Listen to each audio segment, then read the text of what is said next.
So hi guys, ఈ వీడియోలో మనం ఏంటి అంటే ఏ డొమైన్‌కి ఇయర్‌కి ఎంత హైక్ వస్తుంది.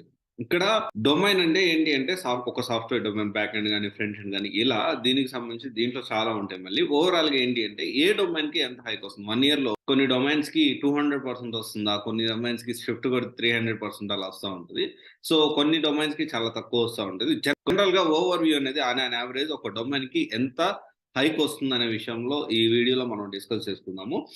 ఇక్కడ ఏంటి అంటే ఎంత హైక్ వస్తుంది అనేది డిఫరెంట్ అండ్ ఫ్రెషర్‌గా అనేది డిఫరెంట్. ఓకే. ఇక్కడ అంటే కాల్స్ ఉండడం వేరు. మనం 1 ఇయర్ తర్వాత హైక్ రావడం వేరు. 2 చాలా డిఫరెంట్. మీరు రెండిటిని మెర్జ్ అయ్యి కన్‌ఫ్యూజ్ అయిపోండి. ఇప్పుడు మళ్ళీ ఈ డొమైన్స్ కాల్స్ ఎక్కువ ఉన్నాయా? ఈ డొమైన్స్‌లో అంత బాగున్నాయి, ఇంత బాగుందా అని ఆలోచించకండి. ఇక్కడ ఏంటి అంటే క్లియర్‌గా ఒక డొమైన్‌లో మనం జాయిన్ అయినప్పుడు 1 ఇయర్‌కి ఎంత హైక్ వచ్చేదానికి పాసిబిలిటీస్ ఉన్నాయి. ఎంత త్వరగా ఇప్పుడు ఎగ్జాంపుల్ చెప్పాలంటే మనం ఒక 3,00,000 ప్యాకేజ్‌తో మనం స్టార్ట్ చేస్తే 10,00,000 ప్యాకేజ్‌కి ఎంత త్వరగా రీచ్ అవుతాం. దాని గురించి ఇప్పుడు డిస్కషన్ అనేది. ఓకే. సో దాని గురించి మనం మాట్లాడుకుందాం. ఇక్కడ ఫస్ట్ ఆఫ్ ఆల్ ఏంటి అంటే డేటా ఇంజినీర్ వచ్చేసి 50% దాకా హైక్ ఉంది. చాలా మంది అనుకుంటారు డేటా ఇంజినీర్ అనగానే వెంటనే ఏంటి అంటే నేను డైరెక్ట్ డేటా ఇంజినీర్ నేర్చుకొని డేటా ఇంజినీర్ మీద నేను జాబ్ తెచ్చుకోవచ్చు. అంటే డేటా ఇంజినీర్ మీద జాబ్ తెచ్చుకోవాలంటే పైథాన్, స్కాలా మీద చాలా డెప్త్ నాలెడ్జ్ ఉండాలి. దాంతో పాటు ఆటోమేషన్ టెస్టింగ్ మీద ఉండాలి. And then Docker and Kubernetes అనేది బాగా వచ్చుండాలి. అండ్ ప్రాసెసింగ్ డేటాలో మాస్టర్ అయి ఉండాలి. ఇయన్నీ చాలా ఉంటాయి. సో డైరెక్ట్‌గా నేను డేటా ఇంజినీర్ అవుతానంటే అయ్యే పరిస్థితి ఉండదు. కానీ డేటా ఇంజినీర్‌లో ఏంటి అంటే ఒక 50% వరకు 1 ఇయర్‌కి హైక్ వచ్చేదానికి ఛాన్స్ ఉంది. Which is very good. And then చూసుకుంటే బ్యాక్ ఎండ్ డెవలపర్ విషయానికొస్తే 38% వరకు మనకి హైక్ వచ్చేదానికి పాసిబిలిటీస్ ఉన్నాయి. అండ్ సీఆర్ఎం డెవలపర్ వచ్చేసి సీఆర్ఎం అంటే సేల్స్‌ఫోర్స్ ఇట్లాంటి వాటిని చూసుకుంటే 29% ఉంది.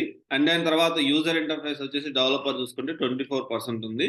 పైథాన్ డెవలపర్ వచ్చేసి 22% ఉంది. ఆండ్రాయిడ్ డెవలపర్ వచ్చేసి 22% ఉంది. And DevOps engineer is also same.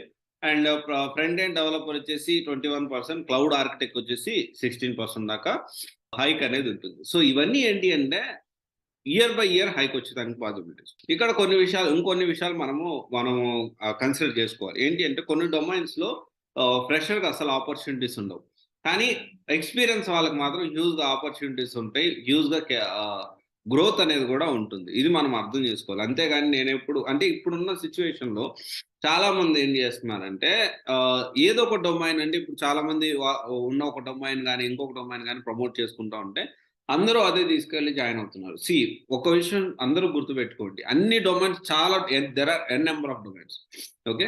చాలా డొమైన్స్ ఉన్నాయి. ఆ డొమైన్స్ అన్నీ మేము నేర్చుకుంటాము. మేము జాబ్ తెచ్చుకుంటాం అంటే కుదరదు.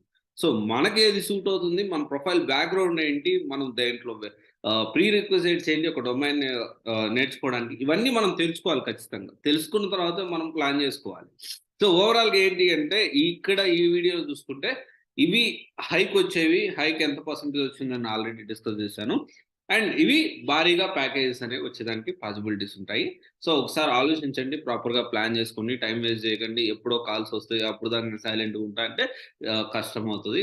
రీసెంట్ డేస్‌లో నౌకరీ దీనికి సంబంధించిన అప్డేట్ ఏంటి అంటే నౌకరీ కంపెనీ ఆల్మోస్ట్ ఏంటి అంటే కొంత అంటే మరీ ఎక్కువ డ్రాస్టిక్ డౌన్‌ఫాల్ అయితే ఐటీలో లేదు అని చెప్పి నౌకరీలో కూడా రీసెంట్‌గా అప్డేట్ వచ్చింది. సో ఇది కూడా మనం అర్థం చేసుకోవాలి. So this is a good sign అన్నమాట. Okay. Thank you. This is Raj signing off civil assistance private limited. One stop solution for all job oriented courses. Thank you.